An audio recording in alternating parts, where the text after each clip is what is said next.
Hello, good afternoon, and welcome to the Midday News on 3FM and 92.7. My name is Beatrice Adu.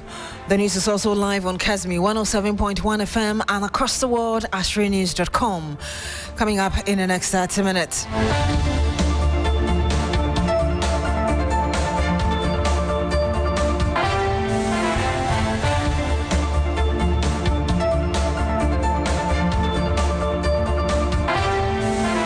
Residents of Akwetia caution newly elected MP for the area Beatrice Adu to deliver on his promise of development to the constituency or risk being voted out in 2028. Also coming up on the program, as NPP broods over its defeat in Tuesday's by-election, we attempt to find answers as to what went wrong for the opposition party.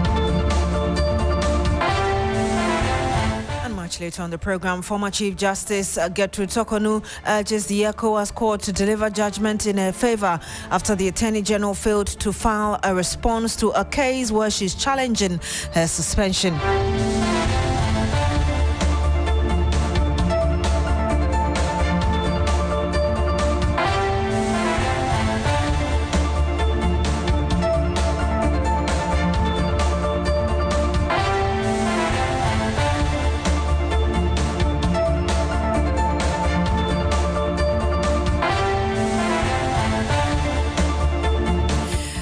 Let's begin from Akwetia, where the Electoral Commission AC officially declared the National Democratic Congress candidate Beatrice Adu winner of the Akwetia constituency by-election.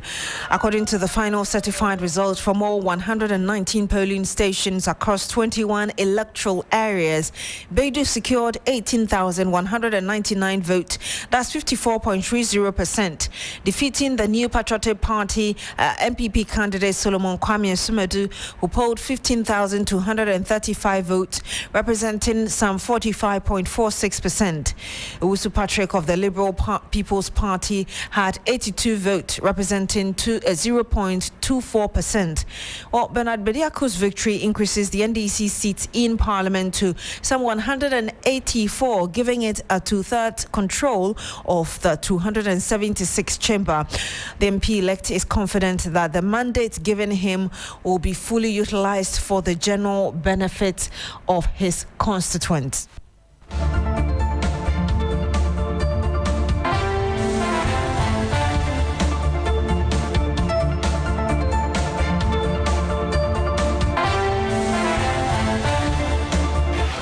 It is not just mere confidence out of nothing. It was born out of the good work we had done. After engaging the people, we read their reaction towards the message we gave them, and we saw that it had really imbibed.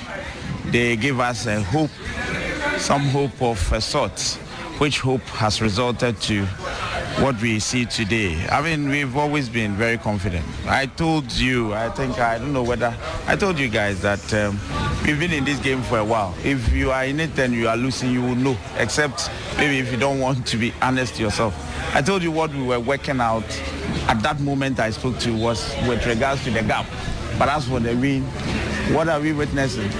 We've won. Development. We've always said that, you see, Akwetia's game has always been with regards to mining. You can't take away the mining. Okay, we only have to do it lawfully. That's what we're going to work on. Where we are now, the place was in darkness. If you recall, we did the same coalition here and we had to put on some solar panels and all the lamps and all that. Today, and it wasn't because of the by-elections. It was even done before. Today, we have electricity. It is the first step towards getting GCD back on track, which can employ thousands of people. There are other things we are looking at. And you heard the newly elected Member of Parliament for the Akwetia constituency, Beatrice Adu, and we'll be speaking to a political analyst, Dr. Samuel Friye, very shortly. But the residents of Akwetia have cautioned the newly elected MP to deliver on his promise of development to the constituency or risk being voted out in 2028. The NDC candidate emerged victorious in Tuesday's closely fought election, defeating the MPP Solomon Asuedu with nearly 3,000 votes. Well, the promise of development from his government, excited residents who spoke to Sri FM say that they would hold him to his words. And as you know, we've had our colleague Mawena Egbeta in there, and he interacted with them. Here's his report. There's a morning after the Akwatia by-election. We know there is a winner now. Bernard Bediako Baidu has emerged victorious after that keenly contested election with nearly 3,000 votes difference from the by-election which happened yesterday. As of now, the Akwatia Township is still buzzing from the effects of a by-election which saw all of Accra descend to this mining town in the eastern region. The police service, which was deployed heavily in their numbers with over 30 plus personnel at a polling station each in the 119 polling stations, have begun rounding up themselves and are headed to Accra. In terms of the activism from the political parties, both the NPP and the NDC, we've not seen much of the NPP following the determination of the polls, but for the NDC, they as well have begun to pack their baggages, having delivered yet another seat for the governing party, and are on their way to their respective regions and constituencies as well. We are here as well with constituents, residents of Akwatia who partook in that election yesterday, have now their member of parliament, what they make of the process and the determination as has become that Bernard Bediako Baidu is their member of parliament elect. Opening Medawasisa Kasa Abatuano Abanewie, Wajintre Efahone saying, and a candidate Moyino say or Kwakodimonim Ewo Mrashebe Jofi. You medasi, Medawani were cheerful nasi. Kakrama can say, the Dika, better Yamiasi. Say about one Shasiano, na pinchen Hobart, yet two Abaniwiano. Don't say Bibia and Aquem. The best of man for say Asunja Yano, Yama Asunjan Trahosa, not to draw a Kia Manfunia, say Aquatiade, yet two Abayan Tucano, and Sham Concamu say Aquatiana and Tucania Kuaha, Yadoya, Yatia Wasi, Yasra and Pina Yanis, Yasrena, a Jumania Yashan and Sa, Tiasens Obano, a Jumania Yashan and Sama Quatian Puntuno and Cosro, and Massa Quatian Puntuno Cosra, a community, a better swatch. As for Marco Tiampuntona Cosu, the Aquatiadi on Miseni City, Tiampuntona Cosua, for first time in us. Yes, and Kasai. Let's speak to another person, and he says that they are thankful that it's been very peaceful. The member of parliament, they are happy that he's won, but they are asking that the developments be important, else he will not survive in the 2028 elections. Boss, also Wajin Chefahun is saying, Yashe. Stala about one coy, Wajin Muyino. Majin say, I'm saying about one. Yet him say, about 1 year, 2 year, 2024, near him say, and this year didn't kunim. But your opponent today, MPP for no more per se, or my dear, who may be near the idea be shame. And so Aquatiano. First now, me pass 6 polling station during Baba Jama time no. I had this confusion about now. Akwatia MP both MPP and DC. Yeah, baako. Te say, NDC ni so on MPP ni kra ya dia. Ka say be say. But kran phone na no mo di good social media no so. Ya dia bi say ntokwa na ya dia but Akwatia ntesa. Akwatia ntesa. Na ya dase. Ya da police for na se pa. Mo IGP abe Akwatia no. No ya da na se. Wa ma ya nti basa bia. Nemono abato na yeto ye no ye da kwati amanyina ase e che say o hwe Bernard Bediako Baidu ene Asemedu a difference ne oni hu ni say obetimi lead Akwatia e ye Bernard Bediako ena nyame anso adom so yetimi di aba no ama no nemono mpa ne ye bo ama se onyanko na mputuduma Akwatia nya no since 92 development be Akwatia bia NDC peace na deba development be a baby for the past Ekufu administration 8 years nothing anything no campaign omunja message bia enfama ye campaign ka sem papa chrom no momu ye entinu ye de ni enim say Bernard Bediako Baidu de e kwam bia so Akwatia for beto aba man because ye Akwatia enya mpuntuo o hwe Akwatia town roads ni nyina ebu bie ni wa papa from main gate to Kedekwanso, and a quota, to Aquatia, and a quota, Diakanina, a rough road. At yes, threat, Bernard Bedia Kubedu. And Mr. John Dramani Mahama, obey. Yes, Ren say, on Yakutia, Nam Puntunu, Embran, or the Puntunu bar. On the MSS Aquatia City in Wafa. So to be put to a bank one year, Aquatia City in Wafa. And he as well expressing a similar sentiment and saying that he believed Bernard Bediako Akubadu was going to win, and that as a supporter of the NDC, he's a taxi driver here as well. They knew development, which has been ringing quite loudly here. Mommy, yemfa also intratwo wadwenche fa ni akoso nyina so ene de wen. Yo, do na na me nua be manaka. Am so kakra me de be ka ho ni say yeda Ewurade ase. So ma bibie nsi yeda ye man panin so ase. Say wa ma bambofo abebo ye ho ban. Ma bibie wi asumdwe mu a ya ntin atenka boni bia.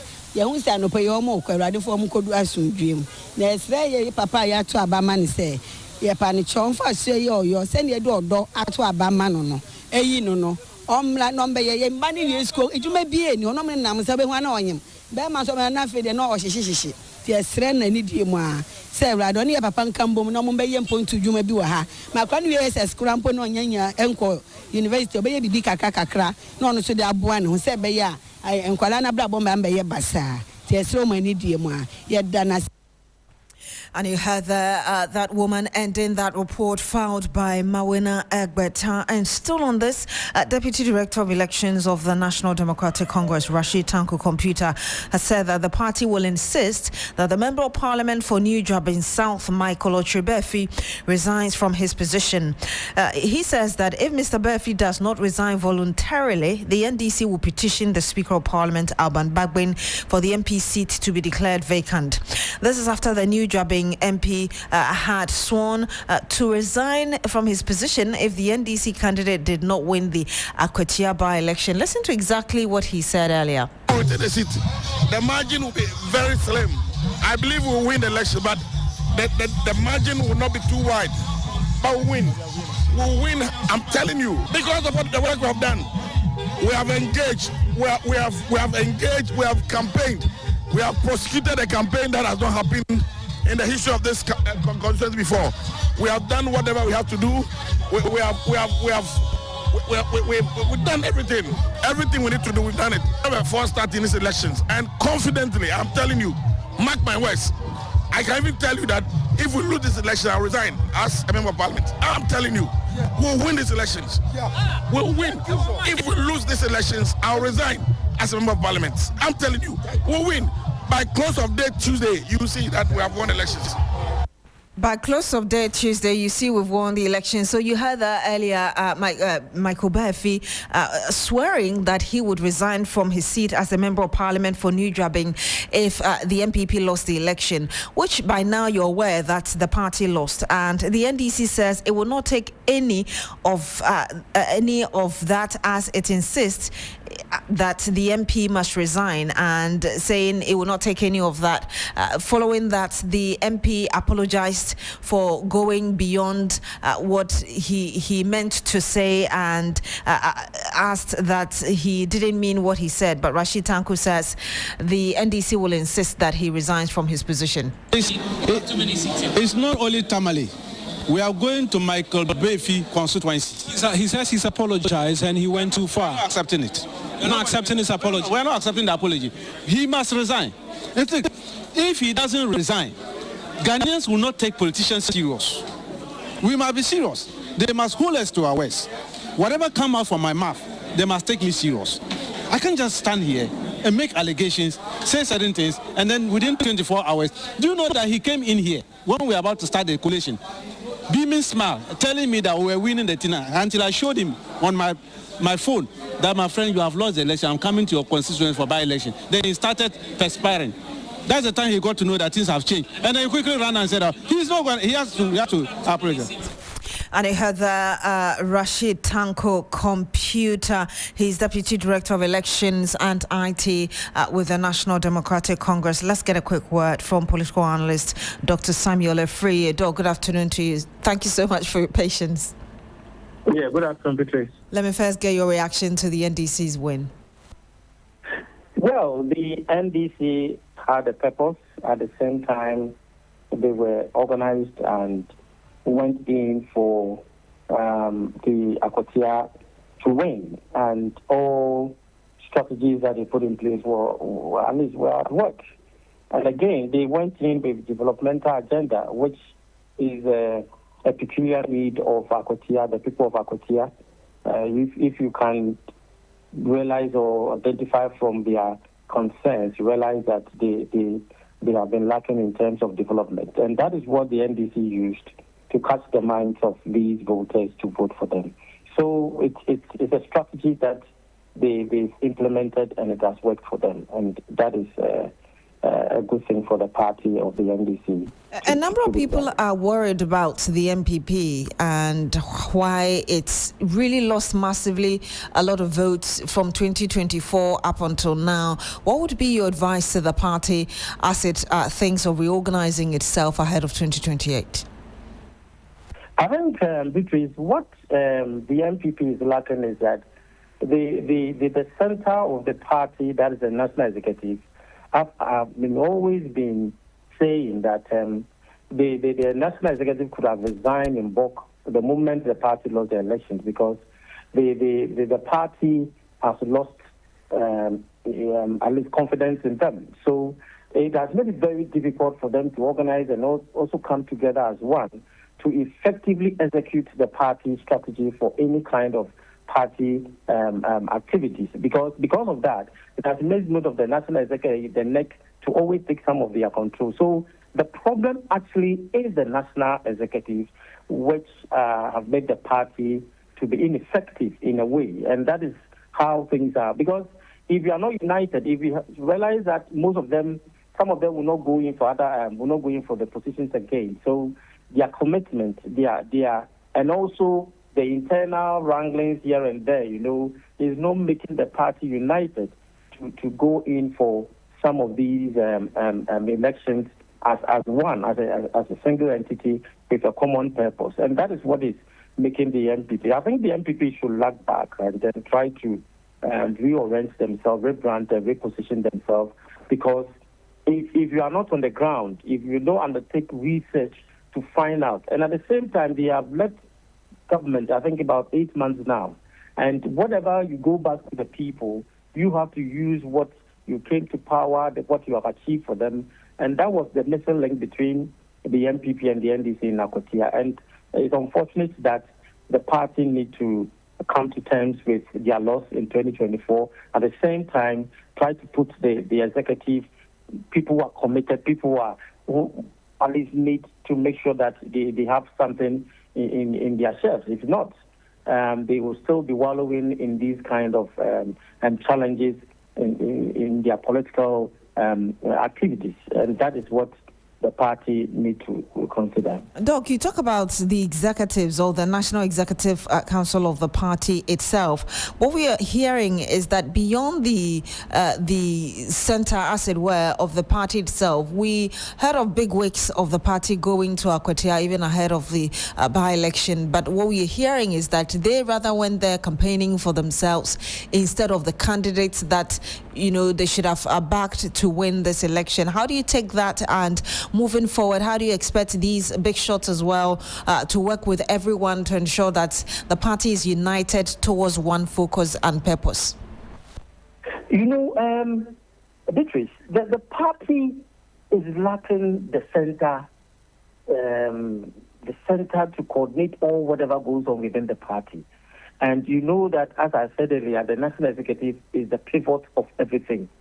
So, and all those candidates or whoever that are concerned that went to Akwatia, they don't respect these executives. The current executive doesn't have the weight to command or to take control of the party. So you realize that the big shots in the party, as they want to achieve their personal goals to become the flag bearer, do things on their own without even the executives trying to even coordinate the activities of these personalities involved. So the center is not holding this time, and that is what the MPP is craving into. And it's very, very bad because when you listen to all the campaigns that went on, you realize that, as you said, they were all doing some individual campaigns because of what is ahead in January 31st. And that is what they wanted to do. So there's no a coordinated campaign for the Akwatia by-elections. There was no strategy that was purposeful for all of these people that are involved for them to execute for the Akwatia by-elections. And that was what happened. So the MPP need a big, should I use the word reset, for whatever the party, so that they can reposition and rebrand themselves for an effective election ahead.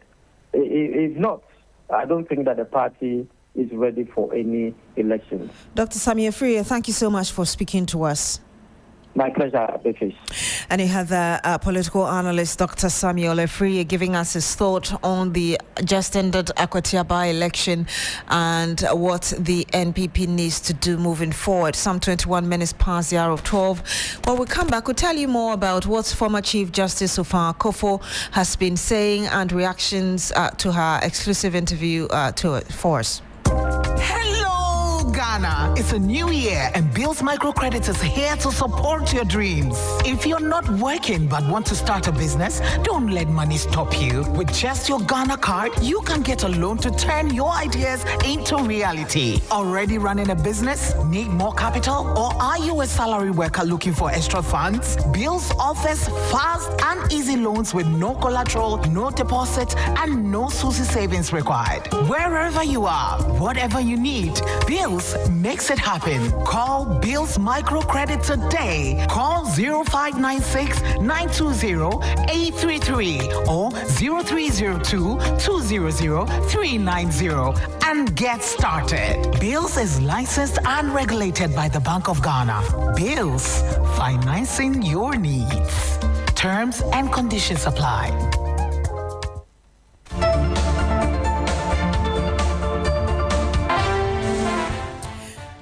Some 22 minutes past the hour of 12. Thank you so much for staying with us. Now, former Chief Justice Beatrice Adu is urging the ECOWAS court to deliver judgment in her favor, insisting the Attorney General has failed to file a response to the case within the required time. Her lawyers today filed processes alleging the 30-day timeline provided in the rules for response to be filed have not been complied with by Ghana. Let's take a closer look at the reliefs the former CJ is seeking from the court in this fresh case or fresh move at the ECOWAS court. An order of this honorable court that the plaintiff or applicant, that's former CJ, has made out a case entitling her to the relief sought in the originating application. An order of this honorable court entering a default judgment in this suit in favor of the plaintiff or applicant, in this case the former CJ, due to failure of the defendant or respondent, that's the Republic of Ghana, to file a defense. And for such order or any orders as this court may deem fit, the main concern that the court rules require responses to case to be filed within 30 days. The Republic of Ghana has failed, neglected to file a defense within the timeline, and this means that the Republic of Ghana has abandoned the right to file a defense. Meanwhile, former Chief Justice Sufan Akofo says the embattled Chief Justice Beatrice Adu did not receive a fair hearing in the process that led to her removal.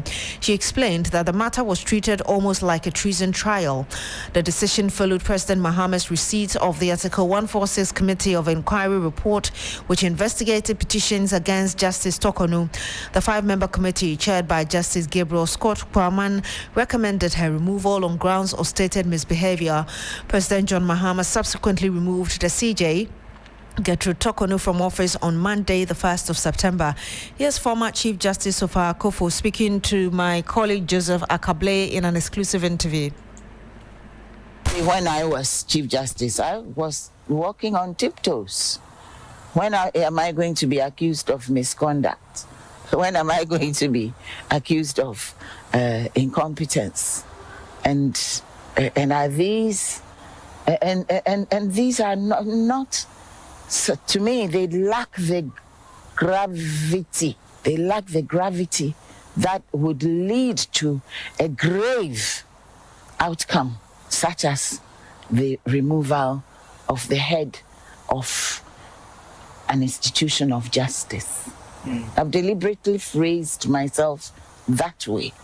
It trivializes the position, and I wonder what this is going to lead to further on along the line, because every judge is fair game and every chief justice is also fair game.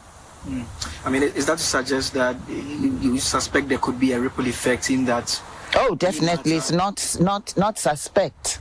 I foresee, not tomorrow, maybe not next year, maybe not in 5 years' time, but along the line, yes, unless those provisions are dealt with effectively in a revised constitution. Justice Ofankufo also stressed that the recommendation of the Supreme Court judges to be the president is largely procedural, not a constitutional requirement. She was reacting to Justice Tokonu's decision to submit a list of nominees directly to the president instead of through the Judicial Council.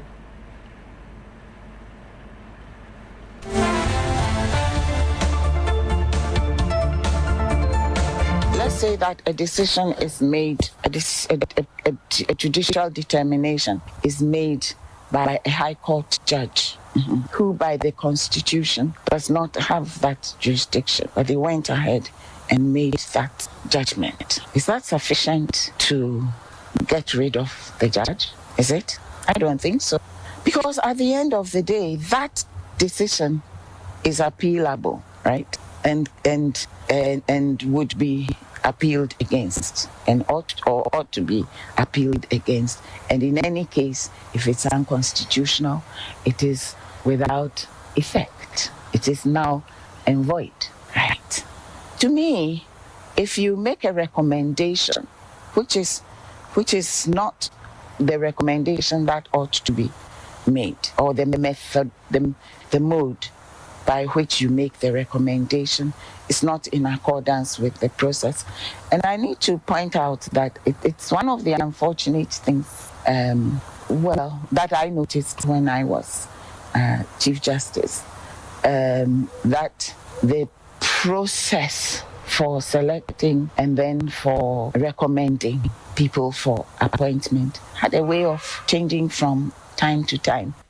And you heard the former Chief Justice Ofankufo in that exclusive interview with my colleague Joseph Akable. Let's speak to Dr. Kwekwanane Jinde. He's a law lecturer at the Ghana Institute of Management and Public Administration. Good afternoon to you, sir. Thank you so much for joining us, and thank you for joining us, sir. Thank you very much. Thanks for having me.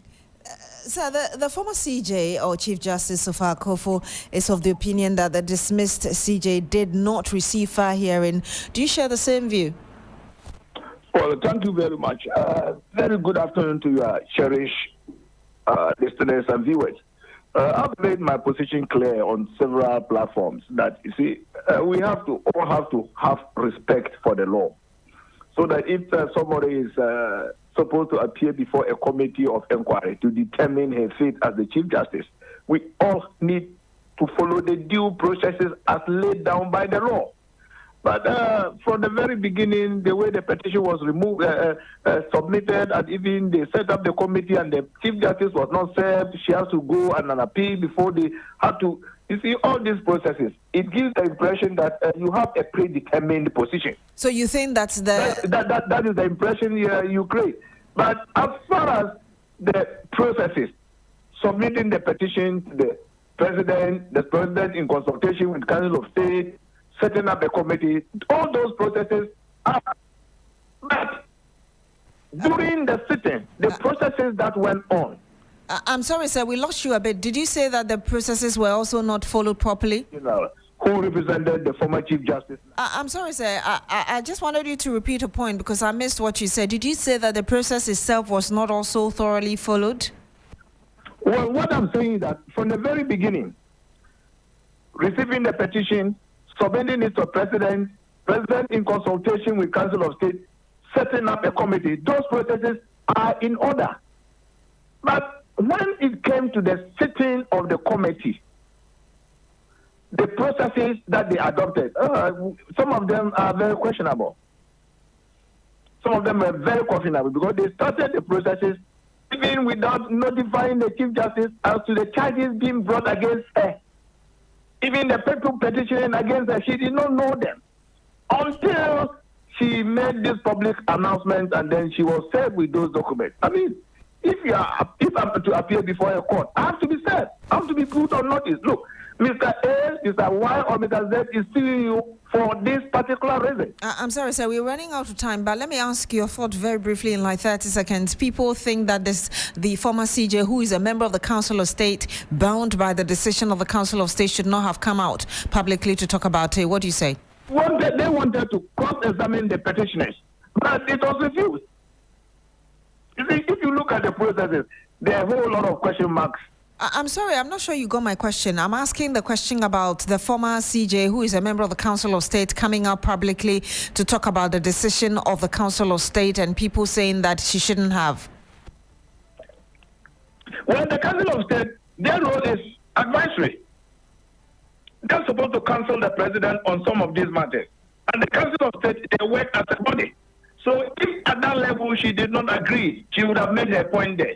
But that does not take away her right to express an opinion on an important legal issue such as this. We'll have to end it here. Dr. Kwekwanane Ajinde, a law lecturer at the Ghana Institute of Management and Public Administration. Thank you so much for joining us on the Midday News on Sri FM 92.7. Coming up shortly is Business Daily. Bismarck Awusa is on standby.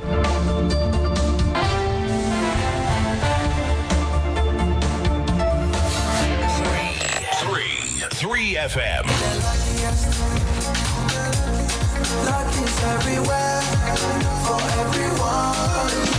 This year is going to be sweet. I don't just feel it, I know it, because the Luckiest Season 3 is back.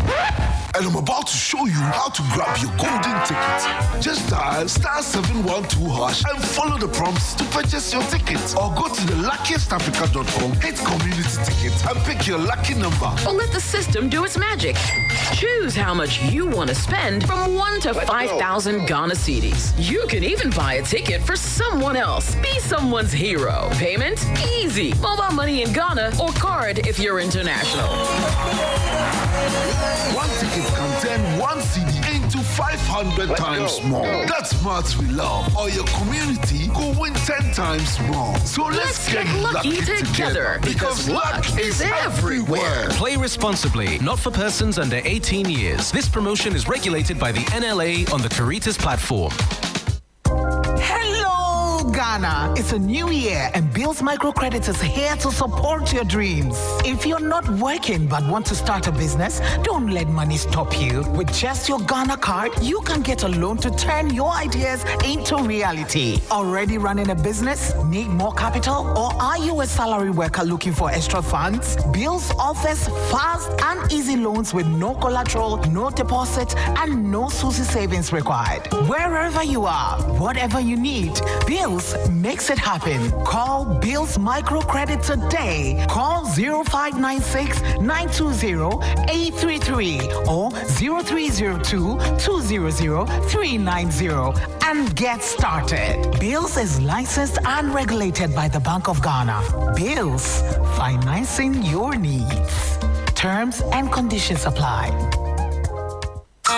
Join us for the 4th Made in Ghana Bazaar by the Ministry of Foreign Affairs with its stakeholders at the Accra International Conference Center. 5th to 7th September, 9 a.m. to 7:30 p.m. daily. Themed, Championing Economic Diplomacy, Connecting Producers, Markets and Opportunities. Exhibitors include Ghanaian businesses and embassies. The bazaar promotes Ghana's products abroad and fosters international trade. Enjoy Latif Abubakar's Ghana Must Go and other vibrant entertainers plus free entry. Industry sponsors Ghana Exim Bank, GNPC Green Opal Properties, Undertech Ghana, Ghana Export Promotion Authority, GRA, Free Zones Authority, Ghana Shippers Authority, Upsol Consult, We Shop Africa, and B5 Plus. Beverage partner, Twillium Industries, clothing partners, AGL and Wooden, official media partners, GBC, Multimedia, and SP Agency. The 4th Made in Ghana Bazaar at AICC, 5th to 7th September. Connect and promote Ghana's goods to the world.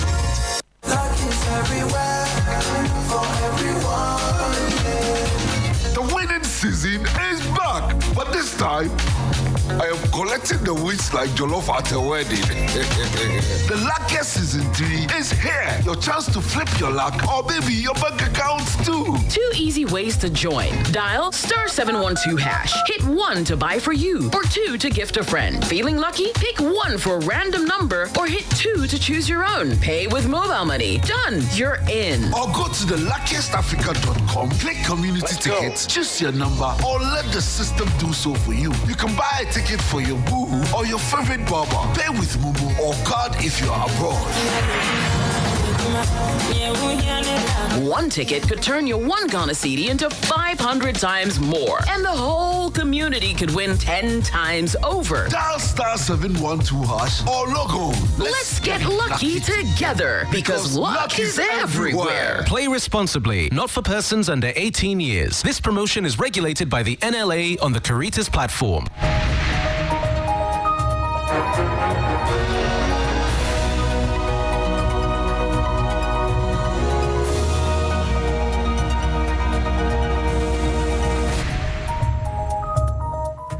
Hello, good afternoon and welcome to Business Daily on 3FM 92.7 with me, Bismarck Hausa. Coming up this afternoon, Ghana's inflation hits 4-year low in August, declining for 8th straight month. We will hear from government statistician Dr. Alhassan Idrisu.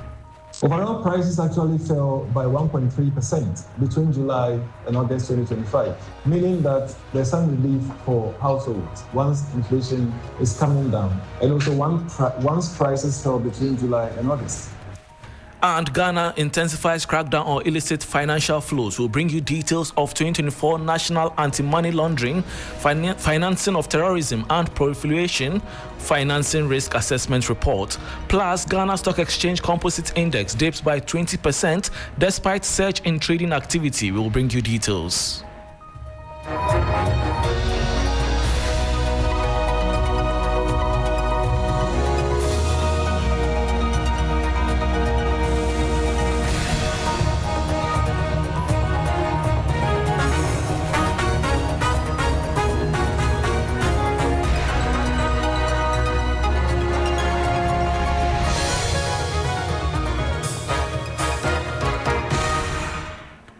Thanks for your company. Now to the details. Inflation for August 2025 in Ghana continued its downward trend, reaching a 4-year low of 11.5%. This marks the 8th consecutive month of decline, slowing from 12.1% in July 2025. Government statistician Dr. Alhassan Idrisu attributes the drop to a significant slowdown in the prices of food and other essential items, signaling a decrease in the inflationary pressures that have been impacting the economy.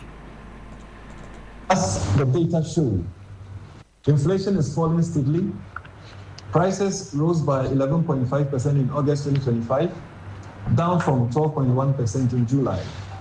And as I mentioned earlier, this is the lowest inflation rate we've seen in almost 4 years, and it marks the 8th month in a row of decline.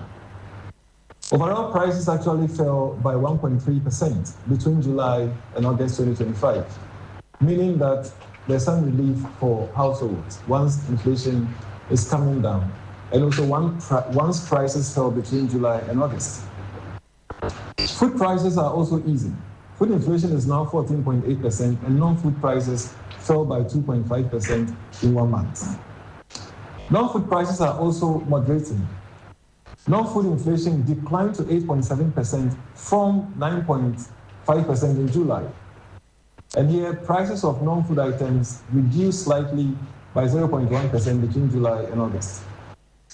Goods inflation slowed too. Inflation for goods dropped to 13.9% from 14.2% in July. And here the overall prices of goods fell by 1.6% between July and August 2025.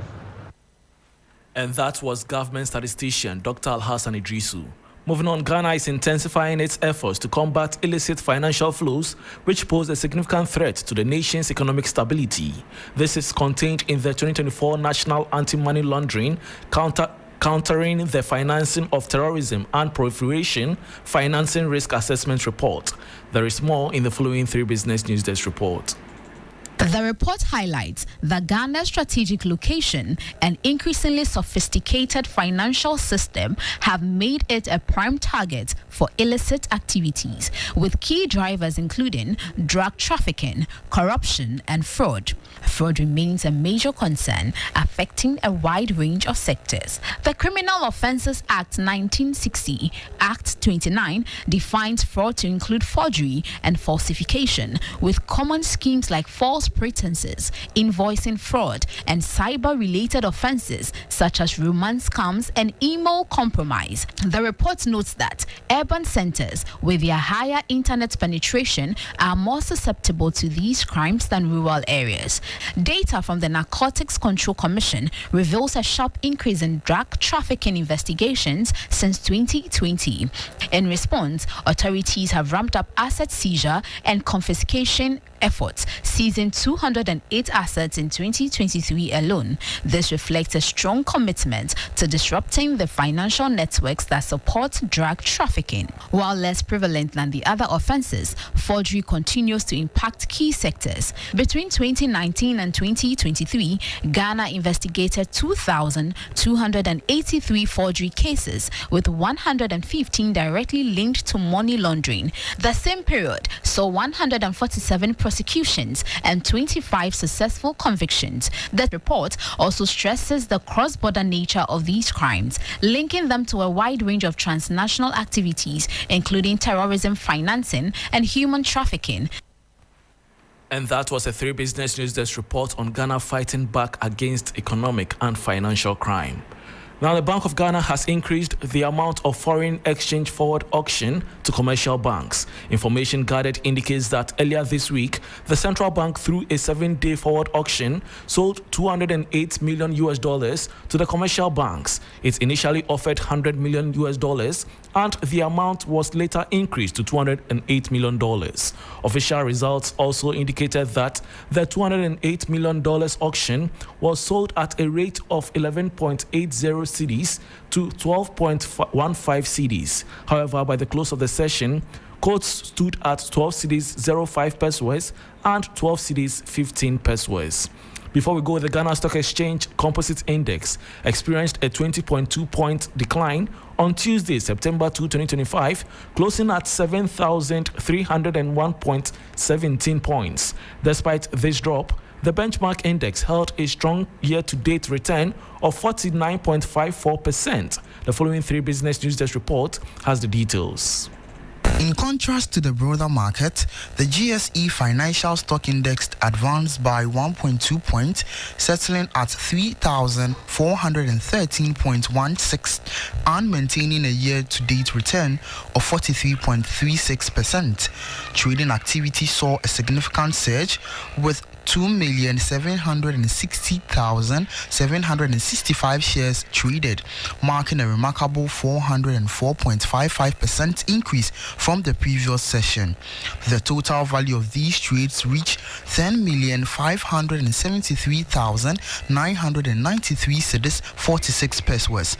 Among the top performers, GCB Bank saw its share price rise to 10 cedis 5 pesos, while Total Energies Marketing Ghana closed at 31 cedis 96 pesos, recording its first gain in over a month. No Gold ETF also advanced, reaching 409 cedis 16 pesos.